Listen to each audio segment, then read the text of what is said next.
নিজের স্টুডিও নিজে ঝাড়ু দেওয়ার মজাই অন্যরকম। সো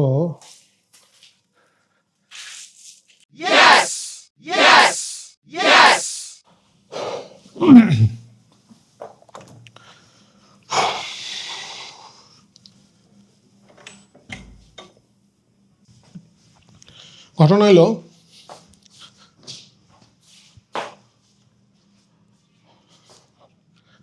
প্রচন্ড গরম পড়ছে। এই গরমে আমি মানুষ তো মানুষ, ক্যামেরাগুলো আরো 12টা বাজবে এবং সব শখের জিনিস, খুব এক্সপেন্সিভ জিনিস, এগুলোর আমার বাঁচাইতেই হবে, না বাঁচাইলে খবর আছে। আর এই সমস্যার থেকে বাঁচার জন্য অনেক ধরনের উপায় আছে। তো আমার কাছে বেস্ট মনে হয়েছে যে আমি ড্রাই ক্যাবিনেট নিয়ে নিই, কারণ আমার কাছে কিছু জিনিসপত্র আছে। ড্রাই ক্যাবিনেট ছাড়া আসলে কাজ হবে না, কারণ সামনে বোঝাই যাচ্ছে যে আজকে যে গরম গেছে আর যেভাবে আমি ঘামছি চিন্তাই করা যায় না। সো প্ল্যান করলাম যে একটা ড্রাই ক্যাবিনেট নিয়ে নিতে হবে, না নিলে উপায় নাই। সো অলরেডি আমি নিয়ে নিছি, আজকে সেটার অলরেডি 1 উইক পার হয়ে গেছে। ব্র্যান্ডের নাম হচ্ছে অ্যানবন, যার কান্ট্রি অফ অরিজিন হচ্ছে চায়না হলেও এর বিল্ড কোয়ালিটি যথেষ্ট ভালো।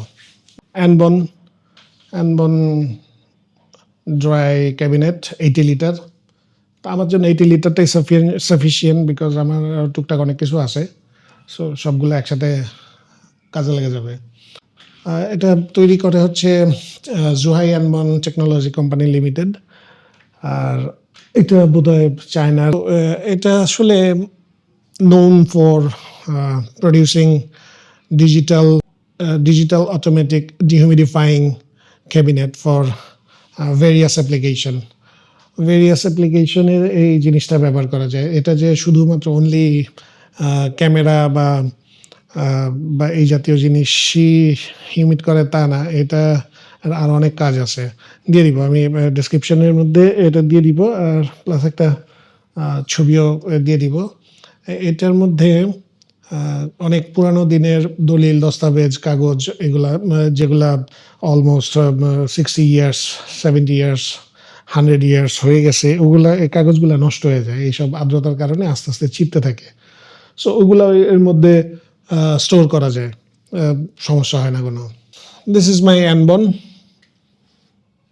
80 লিটার, আর এর মডেল নাম্বার হচ্ছে AD80S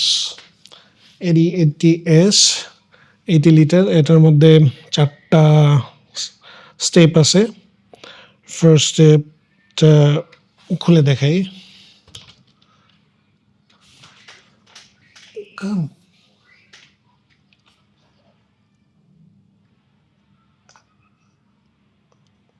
এই হচ্ছে অ্যানবনটা এরকম।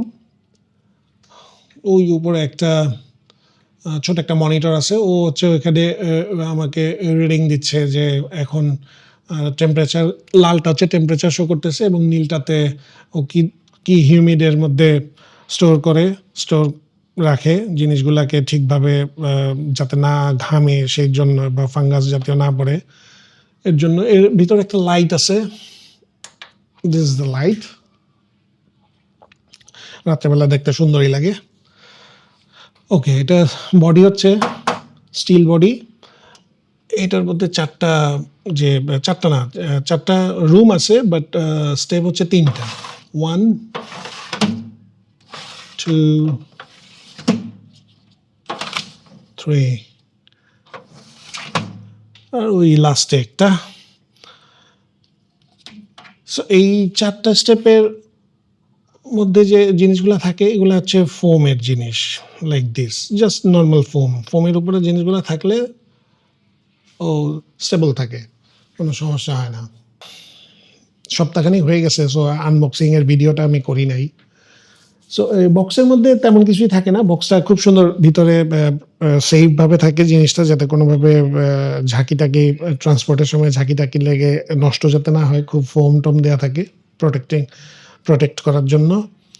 আর হচ্ছে একটা অ্যাডাপ্টার থাকে আর একটা তার থাকে কারেন্টের জন্য। এটা খুব বেশি একটা কারেন্ট কনজিউম করে না। ৫ কিলোওয়াটেই এটা কাজ করে। Plug and play. এটা জাস্ট কানেক্ট করে দিলে এটা চালু হয়ে যায়। কানেক্ট করে দিলে এটা চালু হয়ে যাওয়ার পরে আর তেমন কিছুই কাজ থাকে না এটার। জাস্ট তখন ওই ম্যানুয়ালের মধ্যে দেয়া থাকে যে এটা কিভাবে সেট করতে হয়। সেটটা তেমন কিছুই না। এখানে সেট বাটন আছে। এখানে সেট বাটন আছে।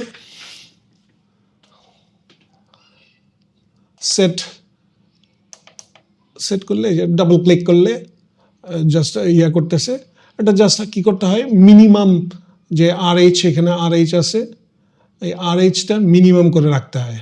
মিনিমাম করলে ও আর এরিয়াতে মানে ধরেন 40% যদি আমি সেট করে দিই, ও আর 40 নিচে নামবে না। ও উপরে 60% বা 65% পর্যন্ত থাকবে, 40 নিচে নামবে না। তার মানে ও এর ভিতরেই হিউমিডটা কন্ট্রোল করে এবং ভিতরে জিনিসগুলা ড্রাই রাখে। ও ঘামতে দেয় না। সো যেহেতু ঘামতে দেয় না, সো এর আর কোনো ফাঙ্গাসও পড়ে না। ম্যানুয়ালের মধ্যে দেয়া আছে যে আমাদের ওয়েদারের জন্য বোধহয় 40 to 60% বা 65% বা 40%-এর মধ্যে সেট করে দিলে মোর দেন এনাফ। এর মধ্যেই জিনিসটা হিউমিডটা উঠানামা করবে। বক্সের সাথে এর একটা ওয়ারেন্টি আসে। বক্সের সাথে ওয়ারেন্টিটা যেটা থাকে সেটা 1 ইয়ারের।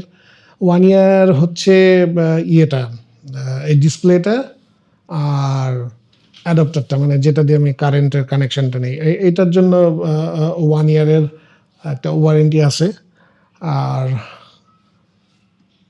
3 ইয়ার্সের ওয়ারেন্টি দিচ্ছে হচ্ছে যে ডিহিউমিডের যে পিছনে যে মেশিনটা লাগানো আছে, ডিহিউমিড করে পিছনে ছোট একটা মেশিন আছে, ওইটার ওয়ারেন্টিটা হচ্ছে 3 ইয়ার্সের।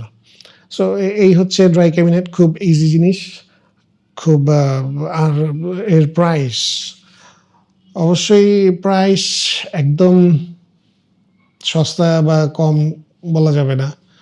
কারণ আমি যখন এত দামি দামি জিনিস ইউজ করতেছি, আমি এটা কেনার সময়ই এটা আমি ওই বাজেটের মধ্যে এটা ঢুকে রাখি। এটা বিভিন্ন দামের আছে। আমার এটার দাম পড়ছে 16 to 18 এর ভিতরে আর কি। তো এর চেয়ে ছোটোগুলা আরও কম দাম, 9-10 থেকে শুরু হয় বোধহয়, সম্ভবত 9-10 থেকে শুরু হয়। এর উপরে যেতে যেতে 200 লিটার বা 300 লিটার পর্যন্ত আছে, বা বলা যায় যে বড় ক্যাবিনেট। ওইখানে অনেকগুলা স্টেপ থাকে, ওইখানে অনেক কিছুই স্টোর করা যায়। সো এইটা আমার নেওয়ার কারণ হলো যেহেতু সব আমার শখের জিনিস। ছবি তোলাটা আসলে আমার খুব শখের একটা কাজ। ছবি তোলার জন্য যে আমার এই জিনিসগুলা ঠিক রাখতে হবে, সেটার জন্য এটা নিয়ে নেয়া। প্রত্যেকটা লেন্স, বডি, DSLR আছে, মিররলেস আছে, ক্রপ সেন্সর আছে।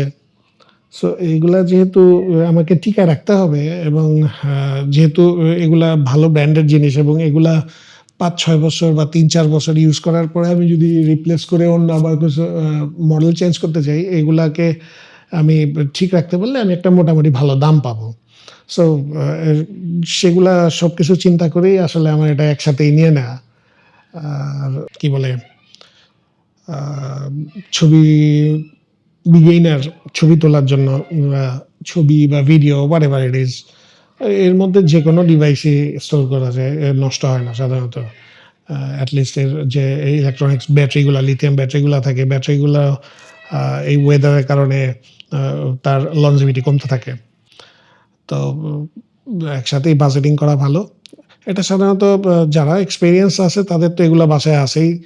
আর এটা হচ্ছে জাস্ট বিগিনারদের জন্য, যারা ফটোগ্রাফি শুরু করতেছে তাদের জন্য ক্যামেরা কেনার সাথে সাথে এই জিনিসটাও নিয়ে নেওয়া ভালো। প্রথম দিকে ছোটটা নেওয়াই ভালো, বড় নিয়ে শুধু শুধু শুধু বাজেট বাড়ানোর দরকার নেই। বাট জিনিসগুলোকে মানে ক্যামেরা লেন্স এগুলোকে সেফ রাখার জন্য এটা শুরুতেই একসাথে নিয়ে নেওয়া ভালো। So that's it. এই আজকে এইটুর জন্যই। আর রমজান চলতেছে, অলমোস্ট অর্ধেকের বেশি শেষ হয়ে গেছে। ঈদ খুব কাছে আসতেছে। এর মধ্যে খুব একটা বাইরে যাওয়া হচ্ছে না। টুকটাক কাজ থাকলে আর রাস্তাঘাটে জ্যামের যে অবস্থা, প্লাস তেলের যে একটা সমস্যা, এই দেখা যায় যে গাড়ি নিয়ে গেলেও আটকায় যেতে হয়। সো খুব একটা বেরোচ্ছি না বাসার থেকে এই রোজার মধ্যে। খুব বেশি কাজ না হইলে খুব একটা বের হই না। সো এই তো, that's it.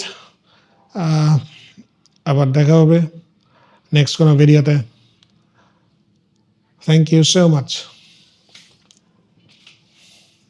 See you again.